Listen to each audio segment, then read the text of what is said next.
Міне қазір біздің YouTube каналға екінші рет түсіп жатыр. Медет ағамыз балаларға курс үйретеміз дейді. Балаларды үйретеміз, келіп көрсе болады.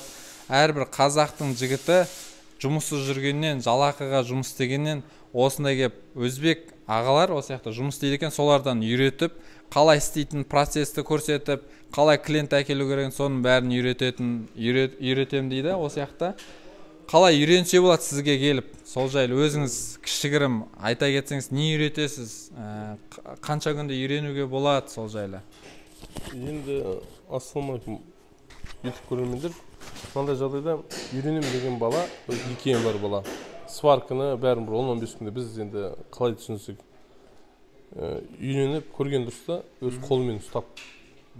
Чем естігеннен гөрі қолымен ұстап, практика жүзінде дейді ғой. Сол сияқты біз үйретеміз жігіттерді, что өзімізге маман, мықты маман не деу үшін, шығару үшін көп соларға мамандар керек мықты.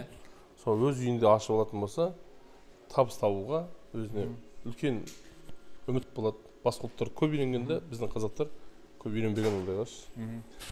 Мен оларды үйретейінші дегенім, мысалға былай, костоправный жұмыс, ол костоправканы үйренеді. Ол костоправнаны. Малярка, ол малярканы үйренеді. Покрасчик, ол покрасканы үйренеді. Сондай үш неге бөліп қойғанбыз. Костоправка, только сваркасын, қалай жүзуге болады, қалай диагоналын шығаруға болады, соның бәрін үйретеміз сол балаларға. Ал малярка, ол қалай жағу керек шпаклевка, қалай шкурт ету керек, соларға үйретеміз. Покрасчик, қалай пистолеттен сереброны қалай істеуге болады, бронзаны қалай істеуге болады, қара красканы қалай жатуға болады, капотты қалай краскеу керек, багажникті қалай, крышаны қалай краскеу, соны үйретеміз. Сол кезде темір детальдар қалай үйренетінін белгі болады. Әркімнің сонда өзіне қайсына алға икемі бар, солға қарай үйретесіз ғой сіз аға? Керемет. Осы мысалы үйреніп жас мезгілге, жасқа қарай ма мысалы? 15 жас, 20 жас, или 50 жастан асқан дегендей? Бізде келді, мысалы Ақжол деген бала үйреніп кетті, өзі қазір қалада Скорпион деген жерде істейді. Рысқұлова неде. Өзі ашып алды өзіне естуш.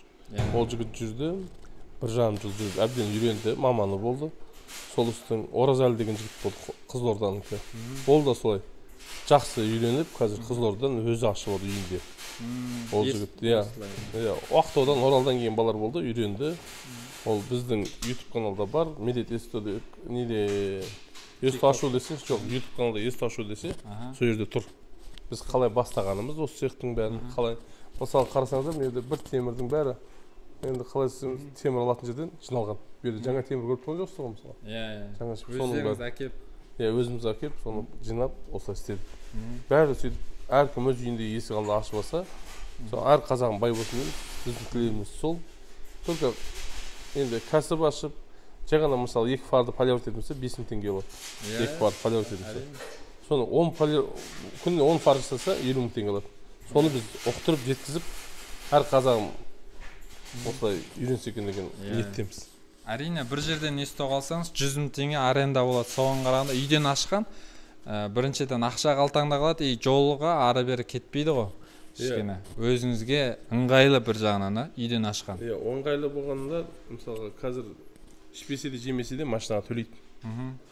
Көбі машина алып алған, кредитке болған машинаны, соғып алады, бамперді ауыстырылмайды көбінесе. Солардың бәрі өзіне үйренетін болса үйде. Сол бір бампер жасса 30.000 теңге, 25.000 теңге, 5.000 теңге расход кетеді, 25.000 теңге қалтасына алады. Бір полировка машинаны 50.000 теңге қазір заманда.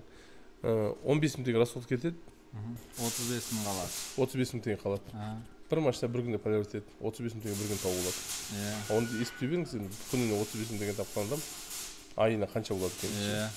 Ал енді полировка айтып ол фардыға, бромпленка скоро құдай бітіп үйретеміз. Машинаны без несіз шығаруды осы маманды алдырып жатырмыз қазір Өзбекстаннан. Алла тағала бұйыртса, келесі ай ма келіп қалу керек. Біз ана қалай түсіндірсем екен сізге. Машинаның ішінен 5 шпаклевка без ничего шығаруға. Майысқан жерім ба? Соны шығаруға, сондай бала нені алып жатырмыз қазір. Сол кісілермен келісім шарт жасап жатырмыз. Алла тағала бұйыртса, келесі айларға біз соны бүкіл аппаратымен сатып аламыз. Сол келіп үйренсе болады. Иә. Так, сосын мысалы мынандай да біреулер үйренгісі келеді, біреулер бар сізде қалып бірінші жұмыс істеп, айлыққа кәдімгідей сізге жұмыс істеп, сосын барып үйренгеннен кейін бөлек шығып кетсем деп те ойлайтын бар. Солай істесе бола ма сізге жұмыс шығу? Әр балаға келсе түсіндіріп айтамын. Сіздер маған ешкім құлым емес мен. Одан мен ешкімді 10 күн мотивациямен ұстай алмайсың. 10-15 күн. Әр қазағым келіп, табыс тауып кетсе, мен осы бөлек. Мысалы, Оразалы деген жігіт өте керемет, текті жердің баласы екен. Мысалы, Медет аға, мен кетіп бара жатырмын, осы үйде өзім ес ашсам, болашақта әке-шешемді бақсам деген ниетпен кетті. Түсіндіңіз ба? Сол сияқты ол әр баланың өз сана сезімі бар. Ал кей кезде балалар болады, мен бір жерге барып келейін, ана мынау деп келеді үйренуге. Бір 2 күн жүреді. Атмосфераны 3 күн жүреді, мысалға шар кетсеш. Оны кетіп қалады. Ондай жігіттер де бар. Ол жігіттердің түр түсін әлпетін айтпай қойды. Бірақ ол енді анда барып шығады, мұнда барып шығады, барлық жерді көріп келеді. Бірақ өмір ұнамайды еш нәрсе.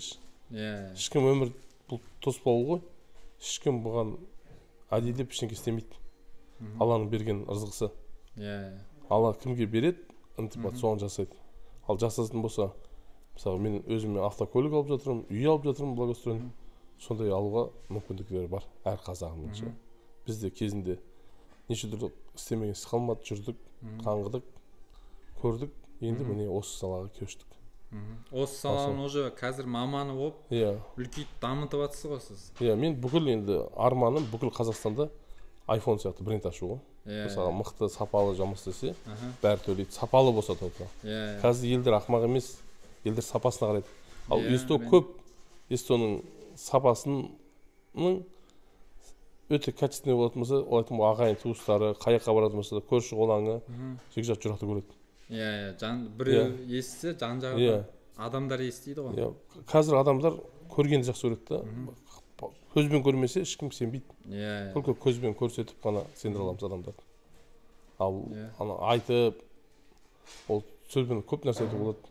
Келіп қолмен істеген кезде ғана. Осы жерге келіп. Жоқ, осы жерге келсін, басқа жерде болсын, ЕСТОға барып, үйреніп, істесе ғана айтылады. Бір жерге барып үйреніп істеген дұрыс. Көп жерде мысалға кім үйреткісі келмейді. Басқа ұлттар бізге үйреткісі келмейді. Не үшін? Потому что нандарын бөліспегісі келмейді. Енді сізде болса наныңызды бөліскіңіз келмейді. Біз үйде емес, мен қазақтар әр қазағым бай болса екен деп ойлаймын.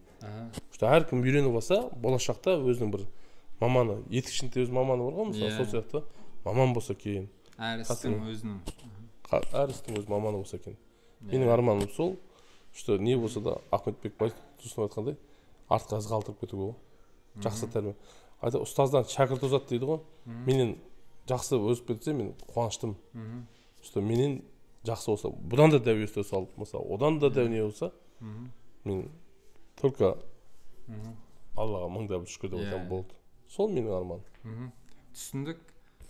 Осы жаққа келіп міне оқимын дейтіндер болса, жұмыс барысын көріп істеймін, или 1-2 күн көрем, просто үйренем дегендер болса, осы жаққа келсе болады. Бұл водник қалай келеді? Бұл жаққа адрес қойып. Ынтымақ жеті. Бұл ауылда. Водник дейді, жайнақ. Бұрындай. Водник 3 дейді, жайнақ, ынтымақ 7. Водник. Осы жаққа аға номерін алдырып кетеміз. Сол номерге хабарласып, келіп, өздеріңіз көріп, осы процесті көрсеңіздер болады. Мына жақта 50-ка тұр. Айтым ол менен шығармыз қазір спотермен. Осымен. Мына спотер деген нәрсе. Мына спотер деген. Қараңыздар. Мынау ма? Қай жерден алуға болатынын айта аламын даже. Осы нәрсе көп нәрсе көмектеседі. Спотер деген нәрсе. Ол енді нелер, вытяжкалар. Көп нәрсе осы спотерға байланысты. Мен жерде мынандай вакуум сияқтысы бар. Қараңыздар міне. Бүйтіп соруға. Бұл майысып кеткен жерлерді бері қарай өзіне қарай тартып алады. Осындай нәрсесі. Енді осындай нәрселерді алған әркімге тиімді. Осы мынандай сварканы алса да ол тиімді болады. Кемпинг сварка алу керек. Спотер, кемпинг сварка керек, асымен болгар керек, дреу керек болды, басқа көп нәрсе керек жоқ.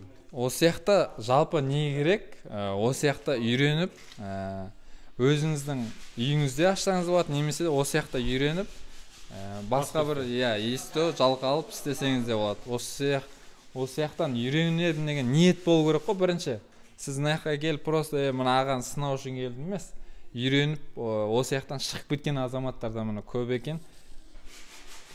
Жұмысыңыз осы жақта істеймін деген адамдар болса, ағаның номерін төменде қалдырып кетеміз, сілтемеге сол жаққа ағаға звондап келіп үйренсеңіз болады.